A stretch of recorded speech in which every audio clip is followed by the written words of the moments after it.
반갑습니다. 송재준입니다. 오늘 제가 영상을 통해서 말씀드리고자 하는 것은 꽤나 좀 강력한 메시지인데요.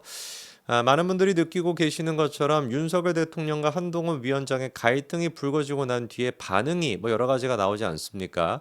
한쪽에서 같은 경우는 죽어라 그냥 윤석열을 뭐 어떻게 해야 된다라고 얘기하고, 또 다른 한쪽에서 같은 경우는 죽어라 뭐 한동훈을 어떻게 해야 된다고 얘기하고, 그리고 또 어떤 사람들 같은 경우는 야 이렇게만 우리가 분열되어서는 안 돼, 원팀으로 가야 돼 뭐 이렇게 또 얘기하는 사람들도 있죠. 가만히 보고 있으면은 원팀으로 가야 돼라고 얘기하는 사람이 굉장히 좀 상식적이고 점잖은 느낌이 듭니다. 근데 저는 그런 사람들 가리켜서 십선비, 이건 좀 표현이 과한가요? 텐선비라고 부르고 싶습니다. 현재 지금 대한민국 정치가 처해 있는 상황은 야 좋은 게 좋은 거지. 윤석열 대통령, 한동훈 위원장 서로 손잡고 손에 손잡고 하면서 이제 뭐 원팀으로 가자. 이런 지금 우리가 낭만적인 얘기를 할 타이밍이 아닙니다. 그런 얘기를 하고 있는 사람들은 정치의 정자도 모르는, 아무것도 모르고 아무 소리나 떠들어대는 사람에 불과한 것이고요. 뭔가를 알고 있다라고 한다면은 그 알고 있는 거를 감추기 위해서 한다. 뭐가 됐든지 간에 나쁜 사람들밖에 안 됩니다. 제가 왜 이런 사람들을 나쁜 사람들이라고까지 얘기를 하냐? 이 사람들이 얘기하는 원팀이 돼야 되는 전제 조건은 간단하거든요. 윤석열 대통령은 할 만큼 했다. 그러니까 한동훈이가 숙이고 들어와라. 이게 이 사람들이 얘기하는 원팀 아닙니까? 그게 어떻게 원팀입니까? 사실상 그러니까 한동훈을 죽어라 공격하고 있는 사람들과 똑같은 사람들인 거예요. 똑같지만 뭔가 나는 점잖고 뭔가 나는 선비 같은 사람이고 뭔가 좀 상식적인 사람처럼 보여야 되니까 이거를 포장지를 씌워놓은 거에 불과한 것이죠. 그 포장지는 뭐다? 원팀, 한 몸이 돼야 된다라고 하는 포장지. 그런데 그 얘기는 정말 아무 얘기도 안 하는 것만큼이나 허공에 대다고 얘기하고 있는 그냥 공허한 메시지에 불과합니다. 정치는 그렇게 공허하게 좋은 게 좋은 대로 하는 것이 아니고요. 현실을 명확하게 분석해가지고 어떤 정책으로 어떻게 우리가 이 무기를 잘 갈고 닦아가지고 저 사람들의 폐부를 찔러가지고 반격할 수 있는지, 이거를 고민해야 되는 것이지. 서해 지금 하면서 뭐 먹 같은 거 이렇게 갈면서 아름답네. 야 산이 이렇게 좋네. 야 저렇게나 태양이 밝게 빛나네. 그게 정치가 아닙니다. 제가 지금 가지고 있는 입장은 그건 무엇이냐? 윤석열 대통령을 비판한다? 오케이, 좋습니다. 저는 윤석열 대통령을 비판하고 있죠. 왜? 윤석열 대통령이 잘못하고 계시기 때문에. 이거 자체를 부정하면서 윤석열 한동훈은 한 몸이 돼야 돼. 윤석열 한동훈 한 몸 뭐 이렇게 뭐 또 이론같이 뭐 이렇게 얘기하는 사람들이 있어요. 근데 그거는 저는 터무니없는 얘기라고 봅니다. 한동훈 위원장이 총선 기간 동안에 잘못한 게 있냐라고 한다면 뭐 잘못한 게 있다라고 하실 수도 있을 것 같아요. 저는 그런데 사실상 이번에 동아일보에서도 지적을 했던 것처럼 총선 패배의 90% 이상은 윤석열 대통령과 대통령실 때문이라고 봅니다. 그게 상식적인 반응이에요.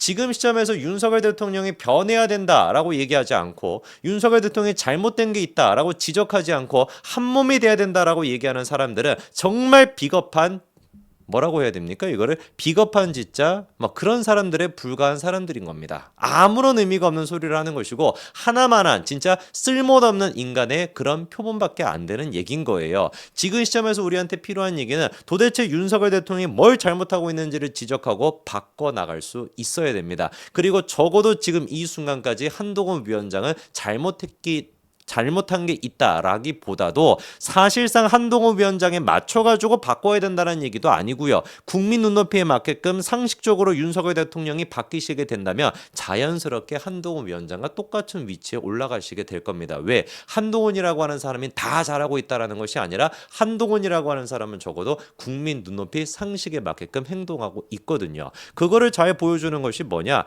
여론조사 결과가 보여주고 있습니다.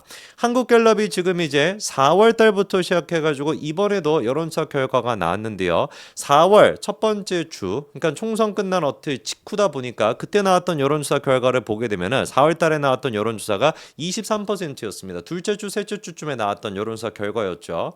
뭐 이거는 그럴 수 있다라고 쳐요. 총선이 끝나고 난 다음에 당연히 뭐 대통령에 대한 지지율이 떨어질 수밖에 없으니까. 그런데 이번에 추가적으로 나온 여론조사 결과는 몇 퍼센트냐? 24%입니다. 23%, 24%, 20%대가 유지가 되고 있어요. 이거는 진짜 역대 어떤 정부보다도 최저 지금 지지율을 기록하고 있다라는 겁니다. 박근혜 정부 당시에 탄핵 시국이 시작이 됐었을 때 20%대 지지율이 나왔었고요. 나중에 가서 그게 이제 탄핵이 본격화가 되면서 5%까지 떨어졌지만 그거에 이제 탄핵이라고 하는 예외 상황이었던 것이고, 박근혜 정부조차도 4월달 총선이 끝나고 난 직후에 있었던 여론조사 결과가 이렇게까지 떨어진 적은 없었습니다. 그러니까 진짜 보수 정부 중에서 가장 최악의 지지율을 받고 있는 게 윤석열 대통령이라는 거예요. 반대로 지금 국민의힘 같은 경우는 어떻습니까? 잘 아시는 것처럼 여론조사 결과들을 봤었을 때 민주당보다 높게 나오는 여론조사가 상당히 많습니다. 조국 혁신당이 어느 정도를 나눠 가졌다라는 것을 감안해 본다라고 할지라도 민주당의 지지율 같은 경우는 지난번 총선 때 이후로 같은 기간 동안에는 50% 가까이를 찍었음에도 불구하고 지금은 조국 혁신당랑 합친다라고 할지라도 40%대 초반밖에 안 나오거든요. 거꾸로 국민의힘 같은 경우는 지지율이 유지가 되고 있습니다. 이게 지금 의미하는 게 뭐겠어요? 대통령에 대해 가지고 점점 더 많은 사람들이 시간이 가면 갈수록 실망하고 있다라는 겁니다. 그런데 이 지금 근본적인 원인을 파악하지 않고 덮어놓기 위해 가지고 눈 같은 걸로 이거를 덮어놓기 위해 가지고 한 몸이 돼야 돼. 윤석열과 한동훈은 한 몸이 돼야 돼. 이런 진짜 어리광 같은 얘기나 하고 앉아 있는 거는 정치의 정자도 모르는 아무 소리나 짓거리는 소리밖에 안 된다라는 것이죠. 실제로 지금 윤석열 대통령을 지지하고 있는 24%가 어떻게 구성이 되어 있는지를 보니까요. 57%가 70대 이상입니다.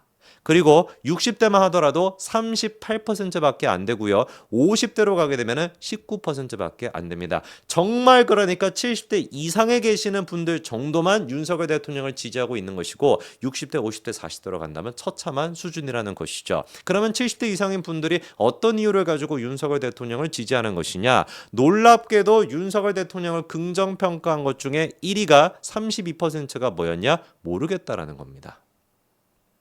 이해가 되십니까?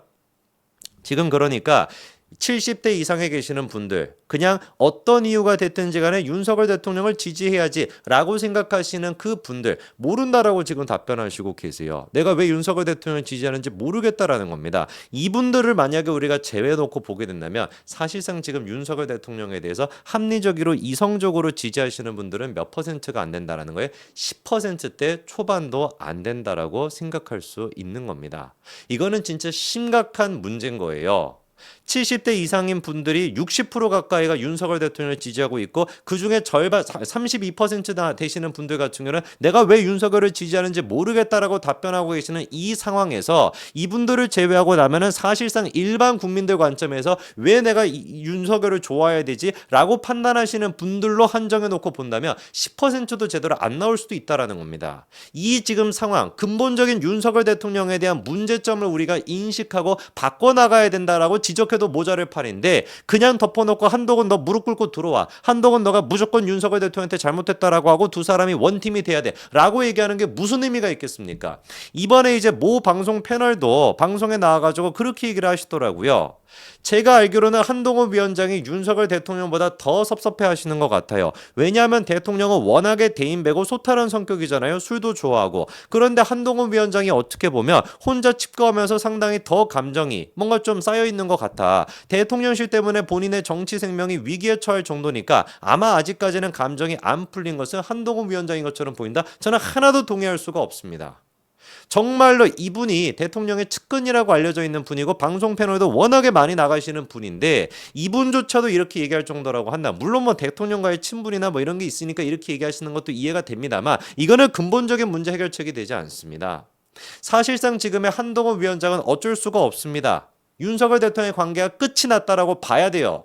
이거를 부정해버리고 무조건 한동훈은 숙이고 윤석열과 한 팀이 돼야 돼 라고 얘기하는 거는 아무 의미가 없습니다. 독립적인 주체로서 독립적인 정치인으로서 자리매김해야 됩니다. 그리고 윤석열 대통령과 국민의힘 한동훈 대표가 된다라고 한다면 둘 사이의 관계는 협력적인 관계로 가야 되는 것이지 무턱대고 그냥 원팀이다 이렇게 얘기해서는 안 됩니다. 윤석열 대통령은 근본적으로 질문을 해보셔야 돼요. 주변에 있는 아첨만 하고 있는 그런 사람들에만 얘기만 들을 것이 아니라 여론조사 결과를 정말 심각하게 맞닥뜨리셔야 됩니다. 실질적으로 내가 윤석열을 왜 좋아하지? 라고 이성적으로 판단하시는 분들한테는 윤석열 대통령의 지지율이 10%대밖에 나오지 않고 그거는 사실상 탄핵 정국이라고 봐도 무방할 정도입니다. 제발 부탁드립니다. 무턱대고 그냥 한동훈 너 꿇고 들어와 이렇게 하실 게 아니라 문제의 근본적인 원인 대통령께서 문제를 인식하시고 변하셔야 됩니다. 그거 말고는 답이 없습니다. 한동훈 위원장은 주변에서 야 윤석열 대통령 무조건 원팀이돼 이런 얘기는 그냥 쓰레기 같은 생각이라고 들으시고 그냥 무시해 버리시고요. 독립적인 주체, 독립적인 정치적인 주체로 바로 서시기 바랍니다. 그게 한동훈이 서는 길이고 그게 윤석열 대통령이 서는 길입니다. 서로 독립적인 존재가 협력하는 관계로 가야 된다라고 명확하게 말씀을 드립니다. 여기까지 말씀드리겠습니다. 감사합니다.